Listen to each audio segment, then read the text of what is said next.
My name is Ann Rivet. I'm an associate professor of science education here at Teachers College. I grew up in New Hampshire. I went to school in Rhode Island. There are two main areas that I teach in the program. The first is the earth science content specialist in the program. So I teach the concepts in earth science, which is a pedagogical content knowledge class for those who want to become earth science teachers or who have an interest in earth science learning. And I also teach some of the course seminars in the advanced master's and doctoral program, particularly around curriculum, pedagogy, and learning, and some advanced methods. I really enjoy teaching the course seminar, which is Curriculum and Pedagogy in Science Ed. It's one of the first seminar courses that the advanced doctoral students take, or advanced master's and doctoral students take. And it's a great course because it addresses both the history of science education and the core theories around learning and how our understanding of learning has changed and what impact that's had on the way that we teach and the way that we design instructional materials. And so it runs the history from the 1850s to 2010, 2012.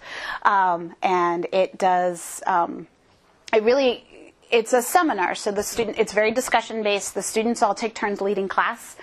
And it gives them a chance to explore both individually and together what the interplay is between learning and teaching. Broadly, I'm really interested in how students learn science, and in particular, how students learn earth science. I work a lot with urban populations. I did work previously in Detroit. I do work in Harlem and the Bronx here, as well as other areas of New York. We have a 3-year project funded by the National Science Foundation. Myself and I have a co-PI. Her name is Dr. Kim Kasten. She's an oceanographer that works at Lamont Doherty Earth Observatory at Columbia, who has a strong interest in geoscience learning and thinking. And the focus of that project is to look at the ways in which earth science teachers in New York, 8th and 9th grade earth science teachers, use models, physical representations of concepts in their class, and how students understand how that model works, such as a model of deposition, or the model of the causes of the seasons with a lamp and a ball moving around it, and what they understand about the model and how that relates to how they really understand the full Earth system. We're using an analogical mapping framework where you look at, can students recognize correspondences and non-correspondences of the objects in the model to objects in the Earth system, to their configuration and motion, and at the causation of the phenomena level as well. So causation, what's making that model work the way it does is the same thing that's making the Earth system work the way that it does. We're assessing that sort of baseline. That was our first year. We then work with the teachers around improving instructional strategies that better cue students to think about the relationships between the model and the actual real Earth system itself. And we're testing that now. So the teachers are implementing a series of instructional strategies that we've developed in order to better support this, and we're analyzing both the impacts it has on the instruction in the classroom that we're observing and on their performance on the assessment measures we're using. I have 2 full-time doctoral students that are working with me, so they're in the classrooms doing the videotaping. We're interviewing students about their responses, and they're conducting the pre-post test measures. So we're in the process right now of analyzing all the data. We're going to describe what the teachers did before and describe how it's different this year, and we're going to compare student performance from year 1 to year 2. TC is a great place.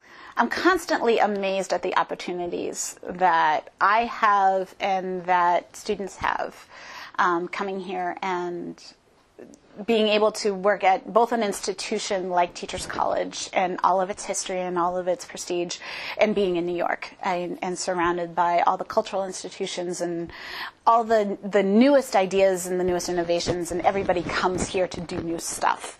And I continually get involved. The best thing about TC really are the students, and they're inquisitive and they're knowledgeable and they work so hard, and they're always pushing me to think about what I'm doing and how I'm doing it, and to make my teaching better and to push my research in new directions. The students I have involved in my research project are invaluable in terms of thinking about new ways of reframing the problem or issues or experiences that they've had that I've never thought of before. We have such a wide variety wide range of expertise and faculty. So anything that you want to know, the expertise is here. And that's an asset both for me and for my students. I'm actively involved in the National Association for Research and Science Teaching. I just stepped down from the board on the editorial board for the Journal for Research and Science Teaching, which is the journal associated with that. I've been attending NARST for, 10 years, 12 years. It's a great organization. I attend and present regularly at the American Educational Research Association. Actually, my dissertation won an honorable mention award from AERA. I'm on the editorial board for the Journal of the Learning Sciences and actively involved in the International Society for the Learning Sciences. And I also regularly present at NSTA, which is the National Science Teachers Association. I love doing collaborative work and making new connections and things.